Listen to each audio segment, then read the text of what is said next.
Start करेंगे। Atom के पास nucleus होगा, जो न्यूक्लियस होगा पॉजिटिव चार्ज होगा, रेडियस ऑफ द न्यूक्लियस होगा स्मॉलर होगा, रेडियस ऑफ एटम से बाय फैक्टर ऑफ 10 की पावर 4 लगभग 99% 9.9% मास ऑफ एटम कंसिडर होता है न्यूक्लियस में।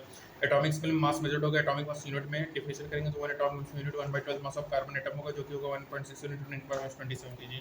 न्यूक्लियस कंटेंस करेंगे न्यूट्रल पार्टिकल्स को न्यूट्रॉन कहेंगे, इसका जो मास ऑलमोस्ट सेम होगा जो कि प्रोटॉन का होगा। तो मास ऑफ प्रोटॉन बच्चों मास ऑफ न्यूट्रॉन के बराबर होता है, इंपॉर्टेंट बात है। एटॉमिक नंबर जेड होगा, number of proton in the atomic nucleus of element होगा, मास नंबर का टोटल नंबर प्रोटॉन न्यूट्रॉन होगा, ए जेड प्लस एन होगा, एन डिनोट करेगा number of neutron in the nucleus. Nucleus space या nuclear represent होगा ए Z x, x क्या होगा nuclear symbol of the space होगा। न्यूक्लियर जिसमें सेम नंबर ऑफ जेड होगा different neutron number in isotopes होगा। Nuclear with the same number and जिसमें same number N होगा आइसोटॉन्स होगा। जब मोस्ट एलिमेंट मिक्सचर होगा दो मोर आइसोटॉप्स के एटॉमिक मास होगा एलिमेंट का weighted average of the masses होगा द आइसोटॉप्स ऑफ इक्विलिब्रियम होगा according to the distribution of the isotopes. और जो न्यूक्लियस होता है कंसीडर होता है स्फेरिकल शेप एंड इनसाइड होगा रेडियस इलेक्ट्रॉन स्कैटरिंग स्फीयर में अलाउ करेगा डिटरमिनेशन ऑफ न्यूक्लियर रेडियस जो कि पाया जाएगा रेडियस फिर in the formula r0 e power 1 constant 1.2 Fermi होगा। जो न्यूक्लियर डेंसिटी होगा इंडिपेंडेंट होगा, एक ही ऑर्डर होगा 10⁻17 kg/m³ का। न्यूट्रॉन्स एंड प्रोटॉन्स होता है बेटर टू द न्यूक्लियस में shorter and strong nuclear force होगा। जो न्यूक्लियर फोर्स होगा वो डिस्टिंग्विश नहीं करता है between the neutron and proton, ठीक है बच्चों। Nuclear force neutron and proton distinguish नहीं करेगा। जो न्यूक्लियर मास होता है वो लेस देन होता है टोटल मास से, ठीक है। कांस्टेंट जो डिफरेंस होता है mass of the nucleus constant से उसको मास डिफाइड करेंगे AZMP + MnZMn - m using Einstein mass energy लेकर मास डिफरेंस होगा E डेल्टा EV mc² होगा। ए भी रिप्रेजेंट करेगा binding energy of the nucleus को। मास रेंज में 30 to 170 जो बाइंडिंग पर न्यूक्लियन होता है नियरली कांस्टेंट होता है, लगभग 8 मेगा इलेक्ट्रॉन वोल्ट होगा बच्चों। इसको आप अंडरलाइन कर लेना राजू बेटे कि जब एक मास नंबर का रेंज A से 130 होगा बाइंडिंग न्यूक्लियर नियरली कांस्टेंट होगा जो कि 8 मेगा इलेक्ट्रॉन वोल्ट होगा। जो बच्चों एनर्जी एसोसिएट होता है न्यूक्लियर प्रोसेस से अबाउट 1 मिलियन टाइम्स होगा लार्जर होगा केमिकल प्रोसेस से। क्यू वैल्यू क्या होगा बच्चों final kinetic initial kinetic energy होगा due to conservation mass energy relation sum of initial masses minus sum of final masses into c²। Radioactive phenomena होता है जिसमें न्यूक्लियर पियोन स्पीसीज ट्रांसफॉर्म होगा। अल्फा बीटा और गामा रेस में alpha rays helium nuclear होगा, beta rays electrons होंगे, gamma rays का होंगे इलेक्ट्रोमैग्नेटिक रेडिएशन होंगे, wavelength shorter than X rays होगा।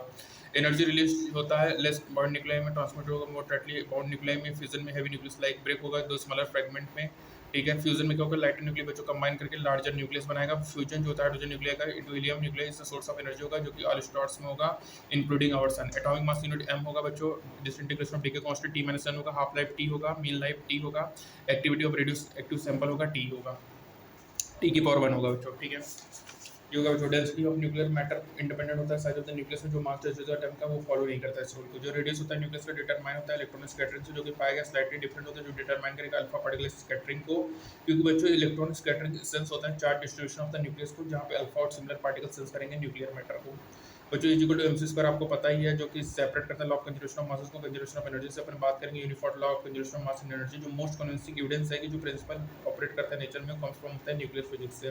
बच्चों एक सेंटर ऑफ अंडरस्टैंडिंग है न्यूक्लियर फिजिक्स हारने से, ठीक है। यूजिंग प्रिंसिपल की ऑफ न्यूक्लियर प्रोसेस डीके और रिएक्शन एक्सप्रेस होगा terms of initial and final masses.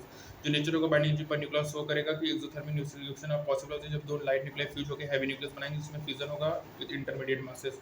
Fusion में जो light nuclear must have sufficient initial energy होगा ओवरकम करेगा कूलम्ब पोटेंशियल बैरियर को। Fusion requires very high temperature, fusion में बहुत हाई टेंपरेचर की रिक्वायरमेंट होती है। ऑलमोस्ट बाइंडिंग एनर्जी पर स्मूथ होता है, स्लोली वेरिंग करेगा, पीक होगा न्यूक्लियर लाइक हीलियम ऑक्सीजन। ये कंसीडर होता है एविडेंस कि atom like shell structure nuclear. Electron and proton जो होता है एंटी पार्टिकल पेयर, ये आइडेंटिकल होगा, मास के चार्जेस इक्वल होंगे, मैग्नीट्यूड में अपोजिट होगा। और इलेक्ट्रॉन एंड प्रोटॉन जब पास आते हैं तो एलिनेट करेंगे ईच अदर को, energy in the form of gamma ray देंगे फोटॉन्स का। रेडियोएक्टिव जो क्या होगा indication of stability of nuclear होगा। स्टेबिलिटी जो होता है ratio of neutron and proton होगा लगभग 1:1 फॉर लाइट न्यूक्लियर, जो रेशियो इंक्रीज होगा about 3 to 1 for heavy nuclear, ठीक है बच्चों। 3:2 होगा रिक्वायर्ड होगा और कम करेगा। रिपल्सन होगा न्यूक्लियर जिसमें वेरी आर अवे होगा from the stability ratio that is nucleus which have excess of neutrons होगा। अनस्टेबल होगा बच्चों, only about 10% of known isotopes जो होते हैं अनस्टेबल होते हैं, other have been artificially produce होते हैं लेबोरेटरी में, जो उसमें अल्फा प्रोटॉन ड्यूट्रॉन न्यूट्रॉन या अदर पार्टिकल को बॉम्बर्ड कराते हैं स्टेबल न्यूक्लियर स्पीसीज में, या आइडेंटिफाई होता है एस्ट्रोनॉमिकल ऑब्जर्वेशन में of matter in the universe, ठीक है बच्चों। इक्वल टू mc² तुमको पता ही है आइंस्टाइन मास एनर्जी रिलेशन, ठीक है।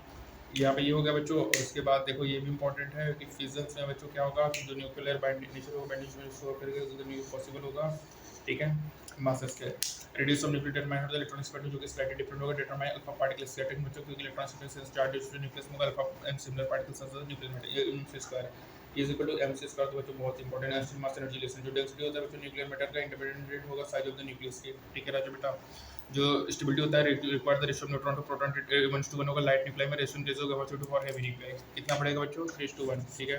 तो यहाँ पे लिख दे रहे हैं होगा न्यूट्रॉन प्रोटॉन का, न्यूट्रॉन प्रोटॉन 1:1 होगा नॉर्मल न्यूक्लियर के लिए, नॉर्मल न्यूक्लियाई, ठीक है।